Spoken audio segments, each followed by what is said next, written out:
ಹೊಂದಿದೆ. ಮೊದಲನೆಯ ದಿನವಾದ ಈ ಬಿಳಿ ಬಣ್ಣ ತಾಯಿ ಶೈಲಪುತ್ರಿಯನ್ನ ಪೂಜಿಸುವ ದಿನ. ಬಿಳಿ ಬಣ್ಣ ಶುದ್ಧತೆ ಹಾಗೂ ಶಾಂತಿಯ ಸಂಕೇತವಾಗಿದೆ. ಎರಡನೆಯ ದಿನ ಕೆಂಪು ಬಣ್ಣ ತಾಯಿ ಬ್ರಹ್ಮಚಾರಿಣಿಯನ್ನ ಪೂಜಿಸುವ ದಿನ.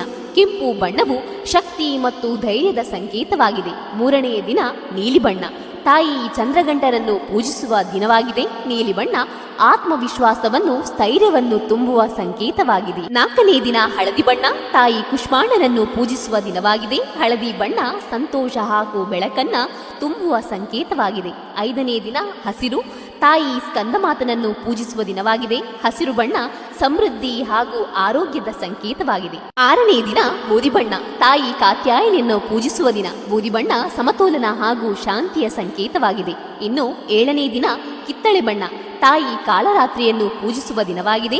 ಕಿತ್ತಳೆ ಬಣ್ಣವು ಉತ್ಸಾಹ ಮತ್ತು ಭಕ್ತಿಯ ಸಂಕೇತವಾಗಿದೆ. ಎಂಟನೆಯ ದಿನ ನವಿಲು ಬಣ್ಣ ತಾಯಿ ಮಹಾಗೌರಿಯನ್ನು ಪೂಜಿಸುವ ದಿನವಾಗಿದೆ. ನವಿಲು ಬಣ್ಣ ಐಶ್ವರ್ಯ ಹಾಗೂ ಘನತೆಯ ಸಂಕೇತವಾಗಿದೆ. ಒಂಬತ್ತನೆಯ ದಿನ ಗುಲಾಬಿ ಬಣ್ಣ ತಾಯಿ ಸಿದ್ಧಿದಾತ್ರಿಯನ್ನು ಪೂಜಿಸುವ ದಿನವಾಗಿದೆ. ಗುಲಾಬಿ ಬಣ್ಣ ಪ್ರೀತಿ ಹಾಗೂ ದಯೆಯನ್ನು ಸಂಕೇತಿಸುವ ಬಣ್ಣವಾಗಿದೆ. Download share chat.